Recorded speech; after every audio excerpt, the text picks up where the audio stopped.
masuk tadi ya, Julius.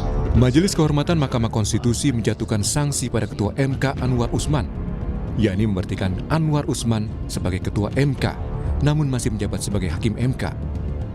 Anwar Usman terbukti melakukan pelanggaran berat etik dan melanggar Sabta Karsa Kehakiman. Dan peraturan Mahkamah Konstitusi nomor 1 tahun 2023 tentang Majelis Kehormatan Mahkamah Konstitusi menyatakan hakim terlapor terbukti melakukan pelanggaran berat terhadap kode etik dan perilaku hakim konstitusi sebagaimana tertuang dalam Sabta Karsa Utama, prinsip ketidakberpihakan, prinsip integritas, prinsip kecakapan dan kesetaraan, prinsip independensi, dan prinsip kepantasan dan kesopanan. 2. Menjatuhkan sanksi pemberhentian dari jabatan Ketua Mahkamah Konstitusi kepada hakim terlapor. Sementara itu, anggota Majelis Kehormatan Mahkamah Konstitusi, Bintan R. Saragih, menyampaikan pendapat berbeda atau dissenting opinion terhadap sanksi yang diberikan kepada Ketua MK Anwar Usman. Ia menganggap Anwar sudah seharusnya mendapat sanksi berupa pemberhentian tidak dengan hormat karena telah dinyatakan melakukan pelanggaran berat. Sanksi terhadap pelanggaran berat hanya pemberhentian tidak dengan hormat dan tidak ada sanksi lain sebagaimana diatur dalam pasal 41 huruf C dan pasal 47 Peraturan Mahkamah Konstitusi nomor 1 tahun 2003 tentang Majelis Kehormatan Mahkamah Konstitusi. Dan perilaku hakim konstitusi aku, saya memberikan putusan sesuai aturan yang berlaku. Dan tingkat pelanggaran kode etik yang terjadi dan terbukti yaitu sanksi bagi hakim terlapor berupa pemberhentian tidak dengan hormat sebagai hakim konstitusi, sebagai hakim. Sementara itu, 2 hakim lainnya, yakni Arif Hidayat, disebut tidak bersalah terkait pendapat berbeda atau dissenting opinion dalam putusan MK. Namun Arif terbukti bersalah melanggar kode etik dan perilaku atas pernyataannya di ruang publik yang merendahkan martabat Mahkamah Konstitusi. Sedangkan Hakim Saldi Isra tak melanggar kode etik terkait pendapat berbeda atau dissenting opinion dalam putusan MK.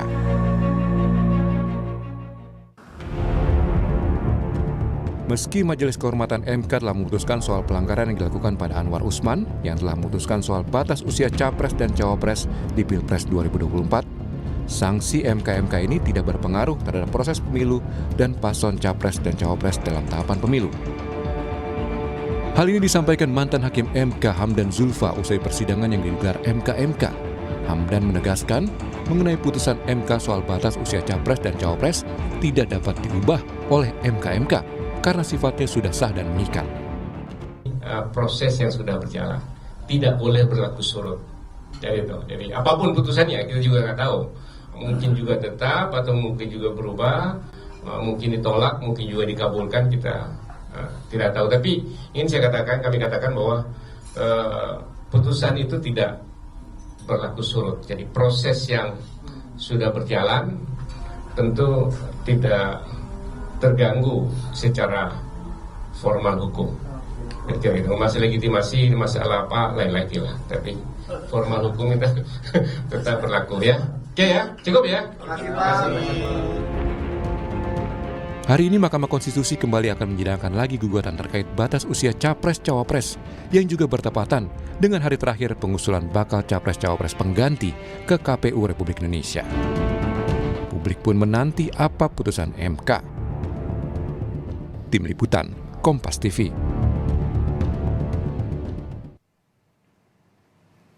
Saudara, Majelis Kehormatan Mahkamah Konstitusi menjatuhkan sanksi pada Ketua MK dan sejumlah hakim atas putusan MK mengenai batas usia Capres-Cawapres. Tidak main-main, sanksi pemberhentian kepada Anwar Usman sebagai Ketua MK sudah diketuk. Lalu yang jadi pertanyaan saat ini, bagaimana nasib perkara gugatan pasca putusan MK mengenai batas usia Capres-Cawapres? Nah, apalagi hari ini merupakan batas akhir penetapan pengusungan bakal Capres-Cawapres pengganti yang harus diserahkan ke KPU. Nah, akankah MK mengabulkan gugatan pembatalan batas usia Capres-Cawapres? Seberapa besar juga peluangnya karena waktu tinggal sedikit? Dan bagaimana dampaknya dalam tahapan pemilu ke depan? Kami hadirkan perbincangannya pagi hari ini dengan sejumlah narasumber. Ada ahli hukum tata negara Universitas Brawijaya, Aan Eko Widiarto, lalu koordinator Komite Pemilih Indonesia Tepi Jairi Sumampau, dan mantan atau hakim konstitusi periode 2003-2008 di MK, Marwara Siahaan. Selamat pagi Bapak-bapak. Selamat pagi. Selamat pagi. Ya, saya ke Bung Aan dulu. Bung Aan, ini putusan MK sudah kita simak bersama. Ini dinilai sebagai keputusan yang paling moderat begitu, yang paling bijak bisa diambil oleh Majelis Kehormatan. Nah, sejauh ini bagaimana Anda melihat putusan? Sudah memang bisa dan layak diterima publik? Ya, saya melihat ini bukan hal yang moderat justru ya, karena seharusnya MK tidak hanya mendasarkan kepada PMK 1 tahun 2023 gitu tentang MK, tetapi seharusnya mendasarkan pada yang lebih tinggi lagi daripada PMK 1 2023, yaitu kepada Undang-Undang Mahkamah Konstitusi ya nomor 7 tahun 2020 gitu. Karena di sana sudah ditentukan ya bahwa MK itu dalam menjalankan wewenangnya punya wewenang untuk memberhentikan hakim konstitusi. Kalau di PMK 123 itu hilang subjeknya. Ya, di dalam pasal 41 itu siapa yang diberhentikan tidak disebutkan subjeknya. Tapi kalau di dalam Undang-Undang MK 7 2020 itu jelas subjeknya. Siapa subjeknya? Yaitu hakim konstitusi. Ya. Nah, inilah yang sebenarnya perlu didudukkan kembali ya dalam konteks ya, kita refleksi lah sebenarnya, karena ini kan sudah putusannya sudah final ya, dan mungkin banyak diilhami orang. Dan satu lagi di PMK 1 2023 ini yang menurut saya juga tidak pas, yaitu adanya mekanisme banding gitu. Sebenarnya dalam Undang-Undang MK itu tidak ada mekanisme banding. Yang ada adalah kalau diberhentikan dengan tidak hormat itu adalah dengan mengajukan pembelaan diri ke MK, tidak dengan MK banding, bukan gitu. Ini saya kira dari sisi regulasi lah yang perlu dibetulkan misalnya. Baik, ini dari sisi regulasi yang kemarin juga sudah diingatkan sebenarnya oleh Prof. Jimli ya sebagai Ketua MK bahwa mekanisme banding ini seharusnya tidak usah ada begitu. Nah, kalau ngomongin kepercayaan Pak Aan, ngomongin kepercayaan publik terhadap institusi Mahkamah Konstitusi ya sebagai pengadilan tertinggi Supreme Court gitu di ranah konstitusi. Anda melihat publik masih meragukan meskipun ada keputusan ini, atau sekarang sudah mulai pulih kembali kepercayaan? Ya, saya melihat ini memang yang patut kita syukuri ya, publik sudah mulai pulih lah kepercayaannya, bahwa Mahkamah Konstitusi juga sudah mulai kembali begitu dengan keberanian, walaupun tidak seberani sebagaimana seharusnya dalam Undang-Undang MK begitu ya. Ini kan hanya dari ketua saja diberhentikannya begitu. Oke, baik, saya akan beranjak ke Bung Jerry. Bung Jerry, ini kan ada tahapan juga Bung Jerry yang ditempuh begitu di pemilu presiden 2024. Nah, saat ini nih, hari ini terakhir pengoreksian begitu ya kalau boleh saya bilang untuk mengganti capres-cawapres. Nah, artinya dengan adanya putusan MK ini dan juga proses tahapan pemilu yang berjalan di KPU ini tidak akan mengubah apapun dan tidak akan mengganggu jadwal tahapan pemilu ya, Bung Jerry ya? Iya, jadi pakai putusan yang lama, 90 itu ya, yang 90 itu, jadi memang tahapan tetap akan berjalan sebagaimana putusan MK yang lalu itu, karena putusan MK yang semalam dibacakan itu kan tidak punya pengaruh terhadap substansi putusan ya, dia memang hanya menilai perilaku hakim ya. Nah, tapi kan begini ya, memang secara hukum itu tidak ada pengaruh apa-apa mungkin ya, tapi sebetulnya ada pengaruh etik gitu ya, karena putusan, kalau saya membaca putusan MK ini dengan sendirinya mau mengatakan bahwa ada yang keliru ya, atau bahkan ada sesuatu yang disengaja dalam proses pengambilan keputusan di MK itu, yang memberi jalan ya bagi Gibran untuk menjadi cawapres. Nah, di situ masalahnya menurut saya. Jadi saya kira ada akibatnya ini bukan akibat hukum, artinya terus bisa tetap lanjut, tapi ini akibat etik. Dan ini menurut saya jauh lebih substansial. Kan secara etik mau dikatakan bahwa putusan itu keliru.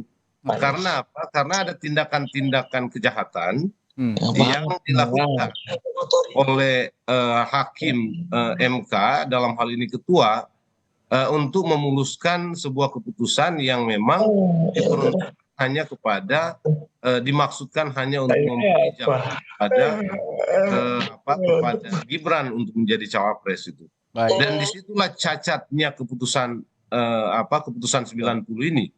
Dan menurut saya MK itu mengoreksi dan memberi pesan bahwa putusan itu bermasalah, gitu ya, secara etik ya. Karena itu mestinya secara substansi hukum juga dia harus jadi masalah, gitu ya. Gitu. Akibatnya ada, bukan tidak ada akibatnya. Secara hukum tidak ada, tapi secara etik ada akibatnya itu. Gitu, karena itu juga sebetulnya saya berpendapat ya, kalau MK ini salah satu tujuannya untuk memulihkan kepercayaan masyarakat terhadap MK, saya kira itu belum tentu tercapai ya. Karena apa? Karena orang yang melakukan kesalahan secara sengaja atau bahkan pelanggaran berat ya, kesalahan berat itu sudah dibuat oleh MK itu masih berada di sana. Gitu ya. Kalau memulihkan kepercayaan itu kan berarti harus sepenuhnya dia, jangan setengah-setengah pemulihan kepercayaan. Kita bicara kita bicara tentang sebuah lembaga yang memang butuh penghormatan tinggi ya, dan butuh kepercayaan tinggi dari publik. Ini Mahkamah Konstitusi loh. Ini dia penjaga konstitusi. Kalau ada yang tidak beres di sana, ya bagaimana orang percaya? Gitu ya. Jadi memang saya setuju bahwa mestinya keputusan itu pemberhentian dari keanggotaan Mahkamah Konstitusi ya, sesuai dengan dissenting opinion dari Prof. Bintan Saragi ya. Tapi keputusannya seperti itu ya. Tapi kalau berkaitan dengan kepercayaan publik terhadap lembaga, kalau saya ditanya sebagai publik ya, saya masih tidak percaya, gitu ya. Karena kan begini, orang yang melakukan pelanggaran berat masih bisa terlibat dalam persidangan Mahkamah Konstitusi meskipun ada pengecualian ya, yang terkait dengan hal-hal yang tadi malam disebutkan oleh MK. Nah, tapi kan soal kita itu bukan cuma soal putusan yang berkaitan dengan dinasti itu ya, atau yang berkaitan dengan hubungan kekeluargaan, tapi ada banyak putusan lain ya, dan kemungkinan untuk terjadi hal-hal sebagaimana yang terjadi waktu itu masih bisa terjadi. Makanya. Oke. Kalau tadi Bung Jerry masih belum sepenuhnya percaya kepada MK begitu ya, dengan adanya putusan MK ini, saya akan bertanya sama Prof. Marwarar sebagai juga hakim konstitusi yang pernah bertugas di tahun 2003 hingga 2008. Pak Marwarar, jadi publik masih belum percaya, dan di sisi lain ada mekanisme lain juga mengajukan kembali uji formil atau gugatan baru kalau memang mau mengoreksi putusan 90 2023. Nah, ini prosesnya biasanya kalau memang ada uji formil atau gugatan baru, ini berapa lama prosesnya? Karena memang kalau memang tuntutan publik ini ingin mengoreksi putusan 90 kan waktunya sudah sangat sempit begitu, Prof. Marwarar. Silakan. Ya, terima kasih. Kalau kita melihat sebelum sampai ke sana ini, barangkali apa yang menjadi putusan dari Majelis Kehormatan yang telah diumumkan kemarin, memang banyak orang yang kecewa. Saya melihat juga dari sisi apa yang menjadi muatan atau skop daripada putusan MK yang menjatuhkan hukuman sanksi berat dalam pemberhentian sebagai jabatan ketua kepada Anwar, ya kita melihat itu merupakan satu pengakuan bahwa memang telah ada pelanggaran etik yang sangat berat itu, yang akibatnya itu adalah kalau kita lihat di Undang-Undang Kekuasaan Kehakiman, putusan seperti itu cacat hukum.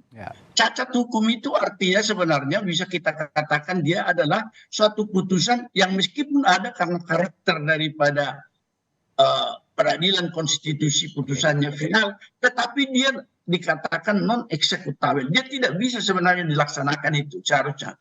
Karena suatu putusan yang cacat, kalau di dalam versi Undang-Undang Kekuasaan Kehakiman itu dikatakan harus diadili lagi putusan perkara itu sendiri. Tetapi ini karena karakter MK itu yang memiliki karakter spesialis atau tunduk kepada lex spesialis, maka secara umum tetap kita katakan putusan 90 itu sebenarnya adalah satu putusan yang cacat demi hukum, dan sebagai demikian secara universal itu tidak bisa dilaksanakan. Istilah teknisnya itu biasa kita katakan non executable. Oleh karena itu problem yang tersisa ini apa akan diperbaiki dengan permohonan baru. Saya kira ini wewenang MK adalah menguji undang-undang. Jadi kalau permohonan baru ini mau memperbaiki putusan itu, ya kita tidak bisa mengatakan itu satu undang-undang meskipun dia adalah dalam arti material juga undang-undang. Tetapi kalau misalnya PKPU atau peraturan KPU yang sudah mengadopsi putusan itu masih tetap terbuka untuk dibawa dalam ranah pengujian, tetapi kepada Mahkamah Agung karena dia adalah di bawah undang-undang. Mungkin dia bisa diuji kepada undang-undang yang ada. Problemnya sekarang adalah ketika misalnya putusan yang diambil MK itu ruang lingkupnya hanya ketua, tetapi apa yang dikatakan pengaruh ketua itu tidak mungkin terjadi putusan 90 kalau hanya sendirian. Oleh karena itu pengaruhnya terhadap 4 hakim yang lain seharusnya secara ex officio MK harus melakukan audit terhadap putusan nomor 90 itu terhadap yang menjadi wewenang MK juga. Sumpah jabatan, pelanggaran hukum acara, dan kepatuhan kepada konstitusi.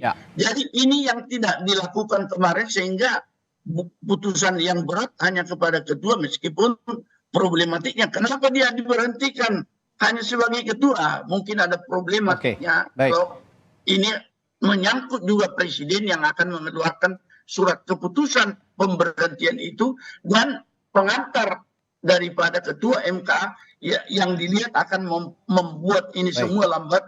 Saya kira lepas dari setuju atau tidak setuju, saya melihat bahwa apa yang dipertimbangkan ini masuk akal begitu. Demikian saya sementara. Baik, ini sifatnya ex officio sehingga putusan 90 2023 menurut Prof. Marwara tadi harus diaudit secara keseluruhan begitu ya. Tapi kemarin Prof. Jimli juga mengatakan dirinya sebagai jajaran pimpinan atau Majelis Kehormatan MK hanya punya kewenangan menyidang sebatas etika, tapi untuk mengoreksi ataupun memerintahkan untuk mengoreksi putusan ini di luar kewenangan MK. Nah ini akan saya tanyakan, kalau memang misalnya ada gugatan baru masuk begitu ya, dan MK bersidang, MK bersidang, apakah berani MK ini sekarang yang jadi tuntutan publik juga mengabulkan tuntutan publik untuk mengoreksi putusan 90 itu, dan jika putusan 90 2023 itu dikoreksi setelah tahapan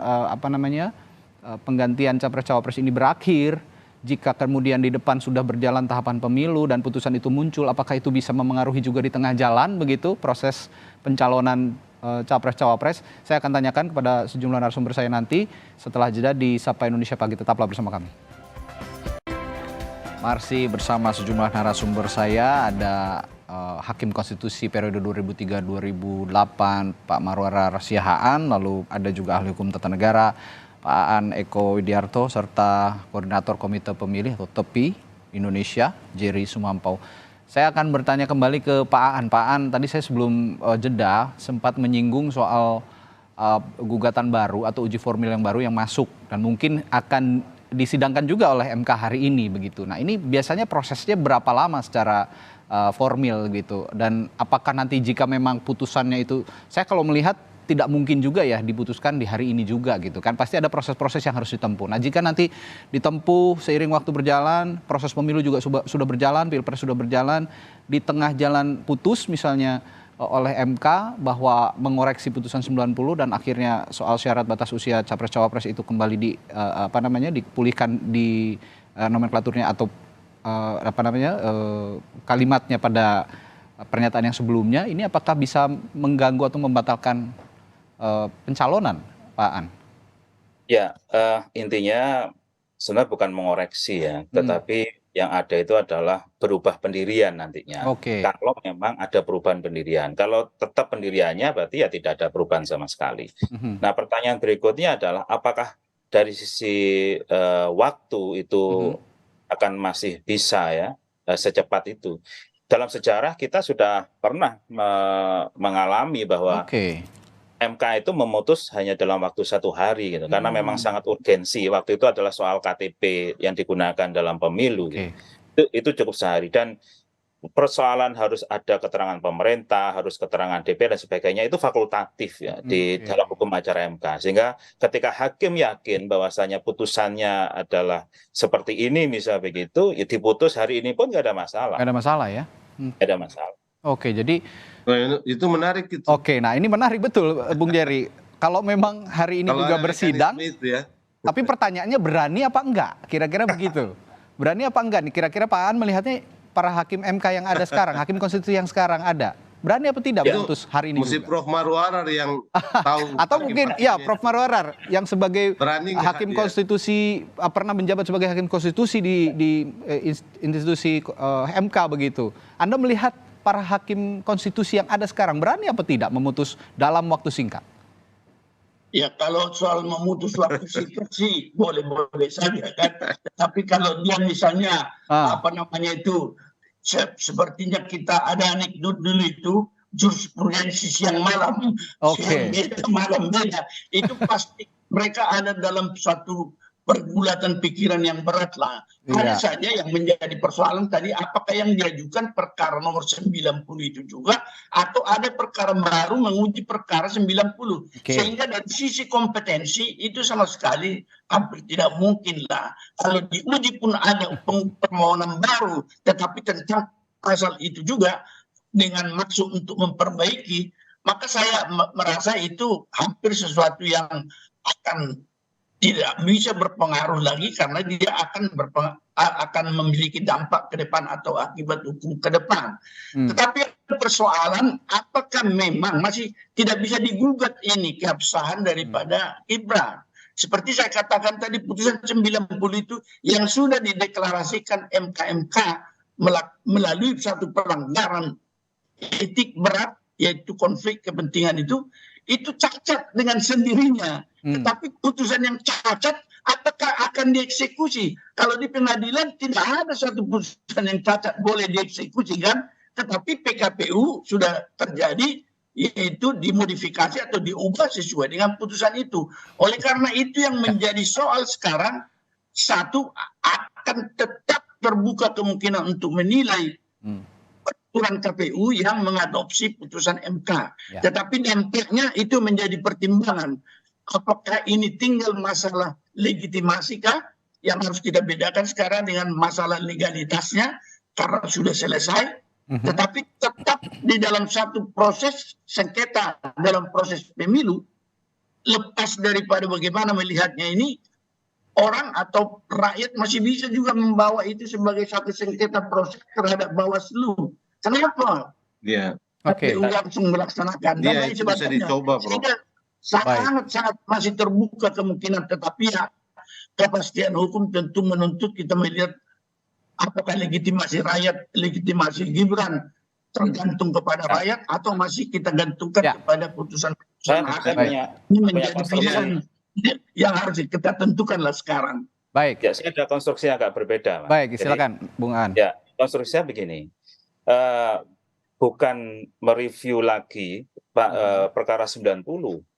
Karena ini adalah suatu norma, maka dilakukan pengujian terhadap gugatan pada 169 huruf G itu di perkara 141 yang sudah masuk itu.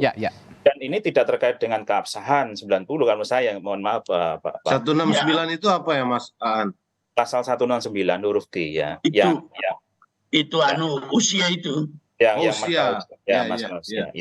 Nah, konstruksinya begini. Hakim sekarang menguji pasal 169 huruf G itu di perkara yang baru 141.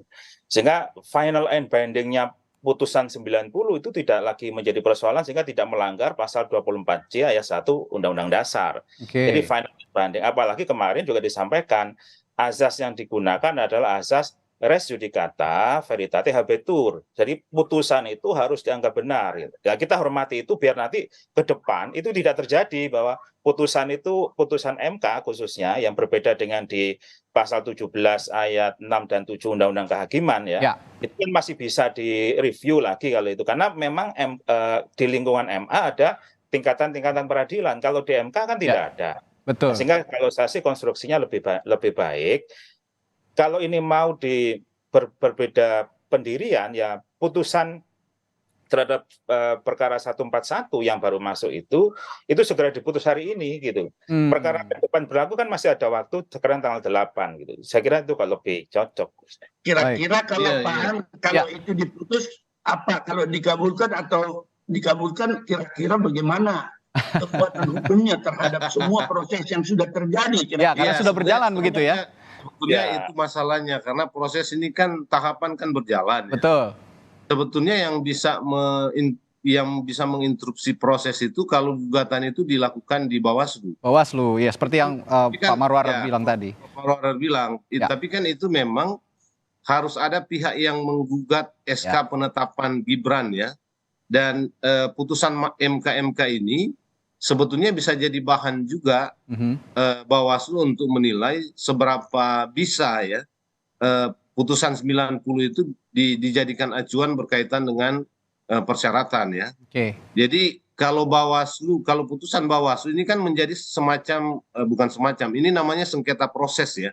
Iya, sengketa proses. Dia bisa menginterupsi tahapan.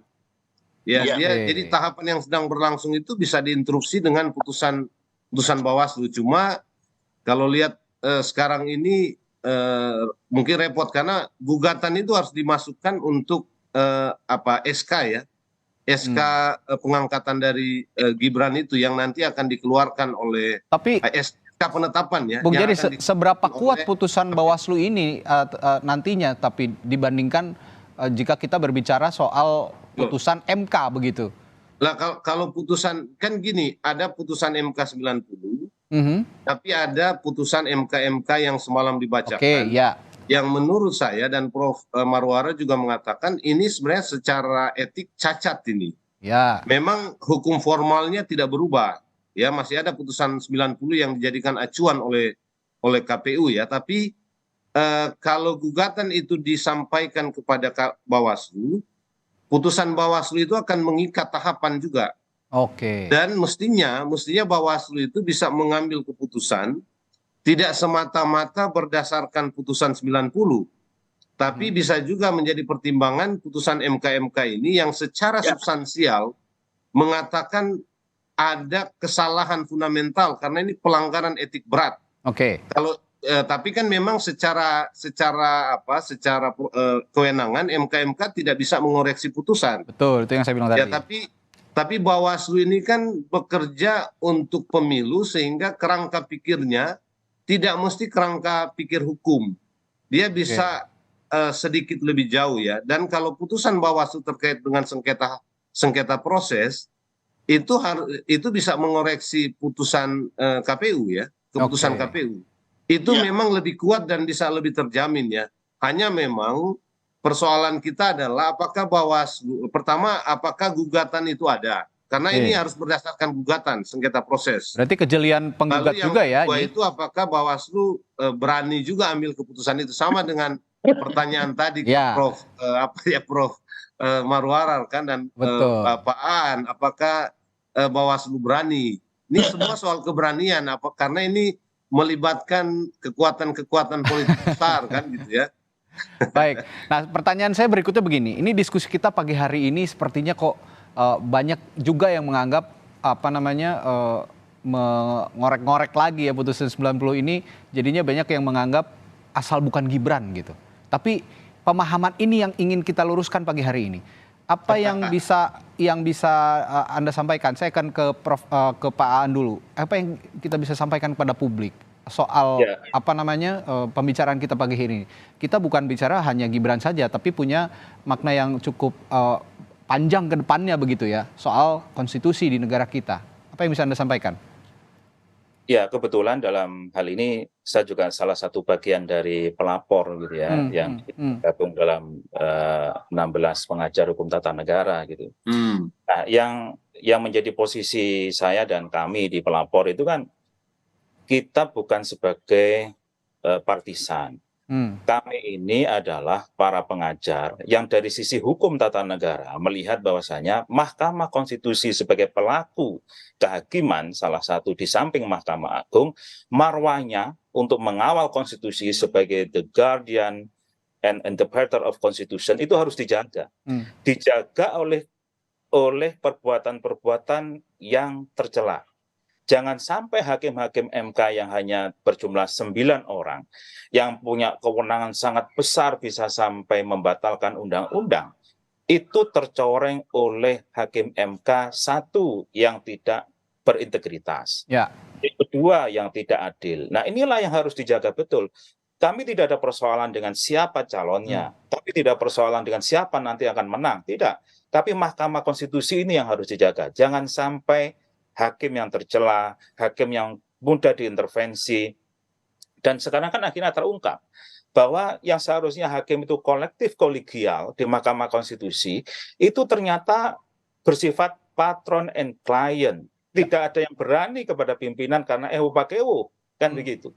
Nah, lembaga sepenting Mahkamah Konstitusi kalau dasarnya hanya ewo pakewo, hanya soal perasaan, tidak makan pada logika hukum, kewajaran berpikir, ini saya kira sangat disayangkan. Baik. Pertanyaan yang sama untuk Bung Jerry, singkat. Kita sudah terbatas waktu nih, Bung Jerry dan juga Prof. Aan terakhir. Bung Jerry dulu silakan. Jadi kalau saya setuju dengan Pak Aan tadi ya. Ini MK ini kan tidak hanya sekarang ya, tapi dia juga akan menjadi pengadil di sengketa hasil ya. Jadi ada hubungannya dengan itu, dan menurut saya begini, sebetulnya pertanyaannya bisa juga dibalik ya. Kalau tidak ada persyaratan 40 lalu Gibran menjadi calon, ada masalah nggak? Pasti tidak ada masalah. Kan gitu. Jadi jangan terlalu tendensius lah, seolah-olah percakapan ini karena mungkin kita ya atau banyak orang itu tidak suka dengan Gibran. Bukan soal itu. Siapapun yang mau menjadi calon harus sesuai aturan, gitu ya. Dan kita putusan Mahkamah MK semalam itu sudah menegaskan bahwa putusan 90 itu bermasalah, gitu ya. Dan lebih ada sinyal kuat itu memang untuk memuluskan jalan Gibran. Nah, ini yang nggak kita suka, gitu ya. Masa sebuah putusan Mahkamah Konstitusi dibuat hanya untuk kepentingan satu orang. Ya, kan ini nggak boleh tuh. Hukum mengikuti kepentingan satu orang ya. Kalau saya punya concern di situ, termasuk concern dengan kewibawaan Mahkamah Konstitusi yang akan juga menjadi pengadil di sengketa hasil pemilu nanti. Gitu. Ya, siapapun yang dicalonkan harus ikut aturan. Nah, ketika aturan itu sudah diobok-obok, itu yang tidak boleh. Kira-kira begitu ya, Prof. Marwarar ya? Ya, saya kira saya tambahkan sedikit ya. Ya, silakan. Singkat saja, Prof. Sebenarnya prinsipnya bahwa kita sebagai negara konstitusi yang demokratis dan negara demokrasi yang diatur atau dijamin dengan hukum dan konstitusi, harus kita pertahankan ini sebagai prinsip tertinggi, yaitu bahwa pemilu yang akan kita berikan kekuasaan terhadap orangnya itu harus melalui proses yang jujur dan adil. Ini sebenarnya kunci yang paling pokok, dan MK sebagai pengawal harus mendapat kepercayaan, sebab kalau tidak dipercaya dia, apapun yang diputuskan akan menimbulkan masalah besar, dan terutama sekali kalau sengketa pemilu hasil presiden itu akan membagi rakyat negara kita nanti dalam dua kubu paling tidak, yang bisa berhadapan secara berbahaya dalam posisi anarkis karena putusan hakim MK tidak dipercaya. Ini yang harus dijaga sehingga kita memberikan kekuasaan misalnya kepada Gibran, legitimasinya ada menurut konstitusi dan keadilan yang kita pelihara. Saya kira ini masalahnya, saya kira. Dan kita luruskan pagi hari ini juga, kita sepakat dalam perbincangan pagi hari ini bahwa perbincangan ini bukan tentang siapa mendukung siapa, kita simpatisan siapa atau tidak suka kepada siapa salah satu pasangan capres-cawapres tertentu, tapi semata-mata untuk mengawal marwah konstitusi, marwah Mahkamah Konstitusi sebagai guardian of constitution seperti yang Pak Aan tadi utarakan. Baik, terima kasih Hakim Konstitusi periode 2003-2008 Marwarar Siahaan, lalu Koordinator Komite Pemilih Indonesia Tepi Jerry Sumampau, serta Ahli Hukum Tata Negara Universitas Brawijaya Pak Aan Eko Widiarto telah bergabung dan berbagi perspektifnya di pagi hari ini. Terima kasih Bapak-Bapak, sehat selalu. Terima kasih.